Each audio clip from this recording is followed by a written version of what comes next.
Hello ವೀಕ್ಷಕರೇ, welcome to ಕಲಾಕೃತಿ ಪ್ರಪಂಚ. ನಾನಿವತ್ತು ಶ್ರಾವಣ ಮಾಸದ ವಿಶೇಷ ಅಂದರೆ ವರಮಹಾಲಕ್ಷ್ಮಿ ಒಂದೇ ಬ್ಲೌಸ್ ಪೀಸಿಂದ ಲಕ್ಷ್ಮಿ ಅಲಂಕಾರ ಹೇಗೆ ಮಾಡೋದು ಅಂತ ಹೇಳ್ತಿದ್ದೀನಿ. ಈ ವಯಸ್ಸಾದವರು ಅಥವಾ ಟೈಮ್ ಇಲ್ಲ ಅನ್ನೋರು ಈ ರೀತಿ 5 ನಿಮಿಷದಲ್ಲಿ ನೀವು ಒಡವೆ ಬಳೆ ಎಲ್ಲನೂ ಹಾಕಿ ಚೆನ್ನಾಗಿ ರೆಡಿ ಮಾಡ್ಬೋದು. ಅದು ಹೇಗೆ ಅಂತೀರಾ? ಖಂಡಿತ ವಿಡಿಯೋ ನೋಡಿ. ಬರಲ್ಲ ಅಂದವರು ಚಿಂತನೆ ಬಿಟ್ಬಿಡಿ. ಈ ರೀತಿ ನೀವು ಮಾಡಿ ಅಲಂಕಾರ ಮಾಡ್ಬೋದು. ಇನ್ನು ಇದರಲ್ಲಿ ಹೇಳೋದಾದ್ರೆ ನಾನು 4 ಪಾರ್ಟ್ಗಳಾಗಿ ಮಾಡ್ತಾ ಇದ್ದೀನಿ. ಮೊದಲನೇದು ಕಳಸದ ಚೊಂಬು, ಬರೀ ಚೊಂಬಿಟ್ಟು ಈ ತರ ಒಂದೇ ಬ್ಲೌಸ್ ಪೀಸಿಂದ ಮಾಡೋದು. ಇನ್ನು 3 ಪಾರ್ಟ್ಗಳು ನಾನು ಆ ವಿಡಿಯೋ ಜೊತೆನೆ ವಿವರಿಸ್ತೀನಿ. ಇನ್ನು ನೋಡೋಣ ಬನ್ನಿ. ನಾನು ಸಿಂಪಲ್ ಆಗಿ ಈ ತರ ಬ್ಯಾಕ್ ಗ್ರೌಂಡ್ ಡೆಕೋರೇಷನ್ ಮಾಡ್ಕೊಂಡಿದ್ದೀನಿ, ಅದು ಕೂಡ ಒಂದು ವಿಡಿಯೋ ಇದೆ. ಸೊ ನಂತರ ನೀವು ಈ ತರ ಬಾರ್ಡರ್ ಇರೋ ಸೀರೆ ತಗೊಳ್ಳಿ. ಸಿಲ್ಕ್ ಸ್ಯಾರಿ ಅಥವಾ ಸೆಮಿ ಸಿಲ್ಕ್ಗಳು ಅಂದ್ರೆ ತುಂಬಾ ಸೂಟ್ ಆಗುತ್ತೆ, ಚೆನ್ನಾಗಿ ಕಾಣುತ್ತೆ.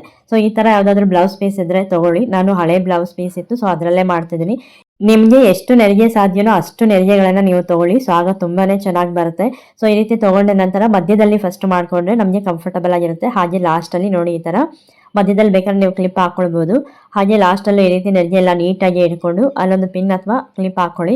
ನಂತರ ಅದೇ ಇನ್ನೊಂದು ಭಾಗದಲ್ಲೂ ಇದೇ ರೀತಿ ನೀಟಾಗಿ ಪ್ಲೇಟ್ಸ್ ಎಲ್ಲ ಹಿಡಿದು ನೀಟಾಗಿ ಚೆನ್ನಾಗಿ ಕೈಯಲ್ಲಿ ಒಂದ್ಸರಿ ಪ್ರೆಸ್ ಮಾಡ್ಕೊಳ್ಳಿ. ನೀಟಾಗಿ ನಾವೇನು ನೆರಿಗೆ ಹಾಕೊಂಡಿರ್ತೀವಲ್ಲ ಅದೆಲ್ಲ ಹಾಗೆ ಉಳಿಬೇಕು ಅಂದ್ರೆ ಕೈಯಲ್ಲಿ ನೀಟಾಗಿ ಸ್ವಲ್ಪ ಪ್ರೆಸ್ ಮಾಡ್ಕೊಂಡು ರೀತಿ ಮಾಡಿ ಇಟ್ಕೊಳ್ಳಿ. ಸೊ ಅವಾಗ ಚೆನ್ನಾಗಿರುತ್ತೆ. ಸೊ ಅದು ರೆಡಿ ಆಯ್ತಲ್ಲ. ನೆಕ್ಸ್ಟ್ ನಾನು ಇಲ್ಲಿ ಚೊಂಬಿಗೆ ಒಂದು ಕಡ್ಡಿ ಕಟ್ಕೊಂಡಿದ್ದೀನಿ. ನೋಡ್ತಿದ್ರಲ್ಲ, ಕಟ್ಟಿಗೆ ನೀವು ಯಾವುದಾದ್ರೂ ತೊಗೊಳ್ಬೋದು. ಈ ಥರ ಚಿಕ್ಕದಾಗಿ ನೀಟಾಗಿ ಹಿಂದೆ ಎಲ್ಲ ಗಂಟು ಹಾಕಿ ಈ ಥರ ಚಿಕ್ಕದಾಗಿ ತೊಗೊಳ್ಳಿ. ನಂತರ ನೋಡಿ, ಈ ಥರ ಚಂಬಲ್ ಆದರೂ ನೀವು ಮಾಡ್ಬೋದು. ನಾನು ಈ ಥರ ಚಂಬಲ್ ಮಾಡ್ತಿದ್ದೀನಿ. ನೀವು ಅಥವಾ ಕಳಿಸಿದ ಬಿಂದಿಗೆ, ಚಿಕ್ಕ ಬಿಂದಿಗೆ ಇರುತ್ತಲ್ಲ ಅದರಲ್ಲೂ ನೀವು ಮಾಡ್ಕೊಳ್ಬೋದು. ಯಾವುದ್ರಲ್ಲಾದರೂ ನೀವು ಮಾಡ್ಕೊಳ್ಬೋದು. ಸೊ ನಂತರ ನೀವು ರೆಡಿ ಮಾಡಿ ಇಟ್ಕೊಂಡಿರೋಂಥ ಬ್ಲೌಸ್ ಪೀಸ್ನ ನೀಟಾಗಿ ಹಿಂದೆಯಿಂದ ಮುಂದಕ್ಕೆ ಹಾಕ್ಕೊಂಡು ನೆರಿಗೆ ಎಷ್ಟಿರುತ್ತಲ್ಲ, ಬಾರ್ಡರ್ ಇರುತ್ತಲ್ಲ, ಬಾರ್ಡರಿಂದ ಸ್ವಲ್ಪ ಹಿಂದಕ್ಕೆ ತಗೊಂಡು ಅಲ್ಲೊಂದು ಪಿನ್ ಹಾಕೊಳ್ಳಿ. ಓಕೆನಾ? ಇಲ್ಲಿ ಎರಡೂ ಕಡೆ ಬಾರ್ಡರ್ ಸಮನಾಗಿ ತಗೊಳ್ಬೇಕು. ನೀವು ಒಂದು ಉದ್ದ ತುಂಡ ತಗೊಳ್ಳೋ ಹಾಗಿಲ್ಲ. ನಂತರ ಎಲ್ಲದಕ್ಕೂ ಸೇರಿಸಿ ಒಂದು ನೀಟಾಗಿ ಪಿನ್ ಹಾಕೊಳ್ಳಿ.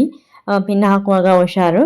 ಹಾಗೆ ಹಿಂದೆ ಕೂಡ ಟೈಟಾಗಿ ಎಳೆದಿಟ್ಕೊಂಡು ನೀವು ಏನು ನೆರಿಗೆ ಇಟ್ಕೊಂಡಿರ್ತೀರಲ್ಲ ಆ ಪಿನ್ಗಳೆಲ್ಲ ರಿಮೂವ್ ಮಾಡಿಕೊಂಡು ನೀಟಾಗಿ ಈ ಥರ ಮಾಡ್ಕೊಳ್ಳಿ. ನೋಡಿದ್ರಲ್ಲ ಎಷ್ಟು ಚೆನ್ನಾಗಿ ಬಂತು. ನೀವು ಸಿಂಪಲ್ ಆಗಿ ಇಷ್ಟೇ ಬೇಕಾದ್ರೆ ಮಾಡ್ಕೊಳ್ಬೋದು. ಇಲ್ಲಾಂದರೆ ನೀವು ಹಿಂದೆ ಸ್ವಲ್ಪ ಬಟ್ಟೆ ಬಿಟ್ಟಿರ್ತೀರಲ್ಲ ಅದನ್ನು ತೆಗೆದು ನೀಟಾಗಿ ಮುಂದಕ್ಕೆ ಹಾಕ್ಕೊಳ್ಬೇಕು. ಮುಂದಕ್ಕೆ ಹಾಕ್ಕೊಂಡು ನಂತರ ನೀಟಾಗಿ ಎಲ್ಲ ಸರಿ ಮಾಡಿಕೊಂಡು ಆ ನೆರಿಗೆ ಇಡ್ತೀರಲ್ಲ ಅದನ್ನು ಸರಿ ಮಾಡ್ಕೊಳ್ಳಿ. ಹಾಗೆ ನಂದು ಸ್ವಲ್ಪ ದಾರ ಎಲ್ಲ ಬಂದ್ಬಿಟ್ಟಿದೆ ನೆರಿಗೆ ಲಾಸ್ಟಲ್ಲಿ ಸೈಡಲ್ಲಿ. ಸೊ ಅದನ್ನೆಲ್ಲ ನಾನು ನೀಟಾಗಿ ಒಳಗಡೆ ಹಾಕ್ತಾ ಇದ್ದೀನಿ. ಸೊ ನೀವು ಆ ರೀತಿ ಏನಾದರೂ ಬಂದಿದ್ರೆ ದಾರಗಳೆಲ್ಲ ನೀಟಾಗಿ ಮಡಚಿ ಒಳಗಡೆ ಹಾಕ್ಕೊಂಡು ಈ ಥರ ಆ ಬಟ್ಟೆ ಮೇಲೆ ನೀಟಾಗಿ ಫೋಲ್ಡ್ ಮಾಡಿಕೊಂಡು ಅಲ್ಲಿ ಟೈಟಾಗಿ ಪಿನ್ ಹಾಕ್ಕೊಳ್ಳಿ. ಸೊ ಅದು ಲೂಸ್ ಆಗದೆ ಇರೋ ಥರ ನೀಟಾಗಿ ಪಿನ್ ಹಾಕ್ಕೊಳ್ಳಿ. ಸೊ ನೋಡಿದ್ರಲ್ಲ, ಇದು ಸೆರಗ ಥರ ಡಿಸೈನ್ ಆಯಿತು. ನಂತರ ನೀವು ಕೆಳಗಡೆ ಏನು ಫ್ಲೀಟ್ಸ್ ಇರುತ್ತಲ್ಲ ಅದನ್ನು ನೀಟಾಗಿ ಎಲ್ಲ ಸರಿ ಮಾಡ್ಕೊಳ್ಳಿ. ಸರಿ ಮಾಡ್ಕೊಂಡ ನಂತರ ನಾನಿಲ್ಲಿ ಕಾಯಿ ಇಡೋದಕ್ಕೆ ರೆಡಿ ಮಾಡ್ಕೊಳ್ತಾ ಇದ್ದೀನಿ. ಸೊ ನೀವು ಬರೀ ಕಾಯಿ ಮೇಲೆ ಮುಖವಾಡ ಇಡೋ ಬದಲು ಈ ಥರ ಯಾವುದಾದ್ರೂ ಬಟ್ಟೆ ಪೀಸ್ ಇದ್ದರೆ ತೊಗೊಳ್ಳಿ. ನಾನೊಂದು ಪೀಸ್ ಇತ್ತು, ನಾನು ಸ್ಟಿಚ್ ಮಾಡುವಾಗ ಇನ್ನು ಮಿಕ್ಕಿರೋದು ಸ್ವಲ್ಪ ಬಟ್ಟೆ ಪೀಸ್ ಇತ್ತು.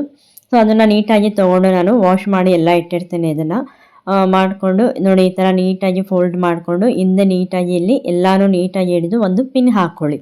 ಟೈಟಾಗಿ ಪಿನ್ ಹಾಕ್ಕೊಳ್ಳಿ. ಸೊ ಪಿನ್ ಹಾಕ್ಕೊಂಡೆ ನೋಡಿದ್ರಲ್ಲ ಎಷ್ಟು ಚೆನ್ನಾಗಿ ಕಾಣುತ್ತೆ ಅಂತ. ನೀವು ಬರೀ ಕಾಯಿ ಮೇಲೆ ಇಡೋ ಬದಲು ಈ ಥರ ರೆಡಿ ಮಾಡಿಕೊಂಡು ಅದ್ರ ಮೇಲೆ ನೀವು ಈ ಥರ ಮುಖವಾಡನ ಇಟ್ಟು ನೋಡಿ, ನಾನು ನೀಟಾಗಿ ಹಿಂದೆ ಕಟ್ಕೊಂಡಿದ್ದೀನಿ. ಕಟ್ಕೊಂಡು ನೀವು ಆ ಚೊಂಬು ಮೇಲೆ ಕೂರಿಸ್ಕೊಂಡ್ರೆ ಎಷ್ಟು ಚೆಂದ ಬರುತ್ತೆ ಅಲ್ವಾ. ನಂತರ ನೀವೇನು ಆ ಕಡೆ ಕಡ್ಡಿಯಲ್ಲಿ ಇರುತ್ತಲ್ಲ ಗ್ಯಾಪು, ಸೊ ಅದಕ್ಕೆ ಬಳೆಗಳನ್ನು ಹಾಕ್ಕೊಳ್ಳಿ. ನಿಮಗೆ ಡ್ರೆಸ್ ಮ್ಯಾಚ್ ಆಗಿರ್ಬೋದು ಅಥವಾ ಹಸಿರು ಬಳೆ ಶ್ರೇಷ್ಠ ಅಂತಾರೆ. ಹಸಿರು ಬಳೆ ಆದರೂ ನಿಮ್ಗೆ ಯಾವ್ದು ಬೇಕೋ ಆ ಥರ ಹಾಕ್ಕೊಂಡು ಒಡವೆಗಳು ನಿಮ್ಮ ಹತ್ರ ಯಾವ ಒಡವೆ ಇರುತ್ತೋ ಅದನ್ನು ಹಾಕಿ ಅಲಂಕಾರ ಮಾಡ್ಬೋದು. ಅದು ನಿಮ್ಮ ಇಷ್ಟ, ನಿಮ್ಮ ಅನುಸಾರಕ್ಕೆ, ಇಚ್ಛೆಯ ಅನುಸಾರಕ್ಕೆ ನೀವು ಯಾವ್ದು ಬೇಕೋ ಅದನ್ನು ಹಾಕ್ಕೊಂಡು ಈ ಥರ ಅಲಂಕಾರ ಮಾಡಬಹುದು. ನೋಡಿದ್ರಲ್ಲ ಎಷ್ಟು ಈಸಿಯಾಗಿ ಸುಲಭವಾಗಿ 5 ನಿಮಿಷ ಕಂಡ್ರಿ, ತುಂಬ ತಗೊಳ್ಳೋದಿಲ್ಲ. ಎಷ್ಟು ಬೇಗ ರೆಡಿ ಮಾಡ್ಬೋದು ಅಂತ. ಬರಲ್ಲ ಅಂದವರು ಖಂಡಿತ ಒಮ್ಮೆ ಟ್ರೈ ಮಾಡಿ. ನಿಮ್ಮನೇಲೂ ಲಕ್ಷ್ಮಿ ಕಂಗೊಳಿಸ್ತಾ ಇರ್ತಾಳೆ. ನೋಡಿದ್ರಲ್ಲ ಎಷ್ಟು ಚೆನ್ನಾಗಿದೆ ಅಂತ.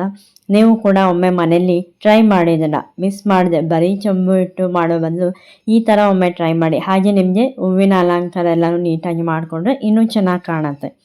ನೋಡಿದ್ರಲ್ಲ ಎಷ್ಟು ಚೆನ್ನಾಗಿ ಬಂದಿದೆ ಅಂತ. ಸೊ ನಂತರ ಇನ್ನೊಂದು ಬ್ಲೌಸ್ ಪೀಸಿಂದ ನಾನು ನೋಡಿಸ್ತಿದ್ದೀನಿ ನೋಡಿ. ನಾನು ಇನ್ನೊಂದು ತೊಗೊಳ್ತಾ ಇದ್ದೀನಿ. ನನಗೆ ಇಲ್ಲಿ ಬಾರ್ಡರ್ ಯಾವುದು ಸಿಗಲಿಲ್ಲ ತಕ್ಷಣಕ್ಕೆ. ಸೊ ಹಾಗಾಗಿ ನನ್ನ ಹತ್ರ ಇರೋದ್ರಲ್ಲೇ ತೊಗೊಂಡು ಈ ಥರ ಸೇಮ್ ಇದನ್ನು ಅಷ್ಟೇ. ನಿಮ್ಗೆ ಎಷ್ಟು ಪ್ಲೀಟ್ಸ್ ಆಗುತ್ತೋ ಅಷ್ಟು ನೀಟಾಗಿ ಎಷ್ಟು ನೆರಿಗೆ ಆಗುತ್ತೋ ಅಷ್ಟು ನೆರಿಗೆನ ನೀಟಾಗಿ ತೊಗೊಂಡು ಮಧ್ಯಕ್ಕೆ ಈ ಥರ ಕ್ಲಿಪ್ ಏನಾದರೂ ಹಾಕ್ಕೊಳ್ಳಿ. ಸೊ ನೀವು ಮಡಚುವಾಗ ಅಂದರೆ ನೆರಿಗೆ ಹಿಡಿಯುವಾಗ ನೀಟಾಗಿ ಈ ಥರ ಮಾಡ್ಕೊಳ್ಳಿ. ಸೊ ಎರಡೂ ಕಡೆಯೂ ಈ ಥರ ನೀಟಾಗಿ ಮಾಡಿಕೊಂಡು ಕ್ಲಿಪ್ ಹಾಕ್ಕೊಳ್ಳಿ. ಕ್ಲಿಪ್ ಹಾಕ್ಕೊಂಡ್ರೆ ಸೊ ಚೆನ್ನಾಗಿರುತ್ತೆ. ನೀಟಾಗಿ ನೆರಿಗೆ ಕೂರುತ್ತೆ. ಕೈಯಲ್ಲೆಲ್ಲ ನೀಟಾಗಿ ನಾನು ಆಗಲೇ ಹೇಳಿದಾಗೆ ನೀಟಾಗಿ ಕೈಯಲ್ಲಿ ಮಾಡಿದ್ರೆ ಅದು ಟೈಟಾಗಿ ಬಿಗಿ ಹಿಡಿದು ಮಾಡಿದ್ರೆ ಅದು ಹೇಗಿರುತ್ತೋ ಹಾಗೆ ಕೂತ್ಕೊಳ್ಳುತ್ತೆ. ಹಾಗೆಯೇ ಈ ಥರ ಬಟ್ಟೆಗಳಲ್ಲಿ ಸ್ವಲ್ಪ ನೆರಿಗೆ ಆ ಕಡೆ ಈ ಕಡೆ ಹೋಗಿರುತ್ತಲ್ವ, ಸೊ ನೀವು ಈ ಥರ ಕ್ಲಿಪ್ ಹಾಕಿದ್ಮೇಲೆ ನಂತರ ನೀವು ನೋಡಿ ಈ ಥರ ನೀಟಾಗಿ ಒಂದೊಂದೇ ಜೋಡಿಸ್ಕೊಂಡು ಆ ಕ್ಲಿಪ್ ತೆಗೆದು ಮತ್ತೆ ಆ ರೀತಿ ಹಾಕ್ಕೊಂಡು ಮಧ್ಯದ್ದು ತೆಗೆದು ನೀಟಾಗಿ ಎಲ್ಲ ಅಡ್ಜಸ್ಟ್ ಮಾಡಿಕೊಂಡು ಮತ್ತು ಲಾಸ್ಟಲ್ಲೂ ಹಾಗೆ ಅಡ್ಜಸ್ಟ್ ಮಾಡಿಕೊಂಡ್ರೆ ಸೊ ಅಲ್ಲಿ ರೆಡಿ ಆಯಿತು. ಸೊ ನೀವು ಯಾವುದೇ ಬ್ಲೌಸ್ ಪೀಸಿಂದನೂ ಆರಾಮಾಗಿ ಈ ಥರ ಮಡ್ಚ್ಕೊಳ್ಬೋದು, ತೊಂದರೆ ಆಗಲ್ಲ, ಕಷ್ಟವೂ ಏನಿಲ್ಲ.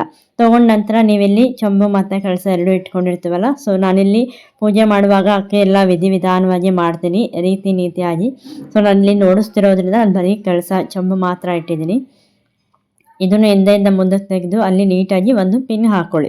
ಎಲ್ಲ ಹಿಡಿದು ಹಾಕ್ಬಿಡಿ, ಇಲ್ಲಿ ಒಂದು ನೆರಿಗೆ ಮಾತ್ರ ಆ ಕಡೆ ಒಂದು ನೆರಿಗೆ ಈ ಕಡೆ ಒಂದು ನೆರಿಗೆ ಹಿಡಿದ್ಬಿಟ್ಟು ಒಂದು ಪಿನ್ ಹಾಕ್ಕೊಳ್ಳಿ.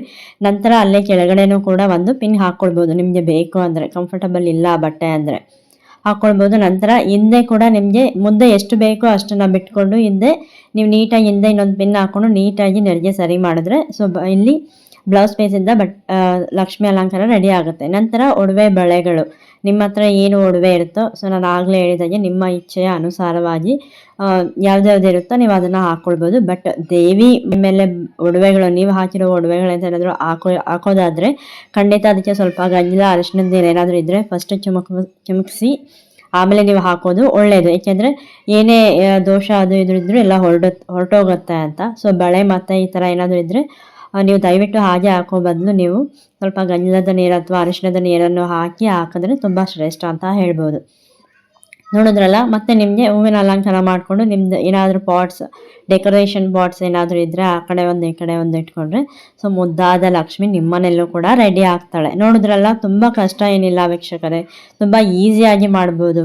ನೋಡ್ತಿದ್ದೀರಲ್ಲ, ನಿಮಗೂ ಕೂಡ ಚೆನ್ನಾಗಿರುತ್ತೆ, ಒಂದು ತೃಪ್ತಿ ಸಿಗುತ್ತೆ. ನಾನು ಇವತ್ತು ರೆಡಿ ಮಾಡೋದ್ನಲ್ಲ ಲಕ್ಷ್ಮಿನ ಎಲ್ಲರ ಮನೆ ರೀತಿ ಆ ಥರ ಒಡವೆ ಬಳೆ ಬಟ್ಟೆ ಎಲ್ಲನೂ ಹಾಕಿ ಮಾಡಿದ್ರಲ್ಲ, ಸೊ ಆ ಖುಷಿ ನಿಮ್ಮಲ್ಲೂ ಇರುತ್ತಲ್ವಾ. ಸೊ ಖಂಡಿತ ಮಿಸ್ ಮಾಡದೆ ನೀವು ಕೂಡ ಮನೆಯಲ್ಲಿ ಟ್ರೈ ಮಾಡಿ. ಇನ್ನು ಪಾರ್ಟ್ 2ನಲ್ಲಿ ಬಿಂದಿಗೆ ಇಟ್ಟು, ಕಳಸದ ಬಿಂದಿಗೆ ಇಟ್ಟು ಹೇಗೆ ರೆಡಿ ಮಾಡೋದು 2 ಬ್ಲೌಸ್ ಪೀಸಿಂದ ಅಂತ ನೋಡೋಣ. ನೋಡಿದ್ರಲ್ಲ ವೀಕ್ಷಕರೇ, ಇವತ್ತಿನ ವಿಡಿಯೋ ಒಂದೇ ಬ್ಲೌಸ್ ಪೀಸಿಂದ 5 ನಿಮಿಷದಲ್ಲಿ ಲಕ್ಷ್ಮಿನ ಹೇಗೆ ರೆಡಿ ಮಾಡೋದಂತ. ಈ ವಿಡಿಯೋ ನಿಮಗೆ ಇಷ್ಟ ಆದಲ್ಲಿ ಪ್ಲೀಸ್ ಲೈಕ್ ಮಾಡಿ, ಸಬ್ಸ್ಕ್ರೈಬ್ ಮಾಡಿ, ಹಾಗೆ ನಿಮ್ಮ ಫ್ರೆಂಡ್ಸ್ ಮತ್ತು ಫ್ಯಾಮಿಲಿಗೆ ಶೇರ್ ಮಾಡಿ, ಸಪೋರ್ಟ್ ಮಾಡೋದನ್ನು ಮರಿಬೇಡಿ. ಸಿಗೋಣ ಮುಂದಿನ ವಿಡಿಯೋದಲ್ಲಿ.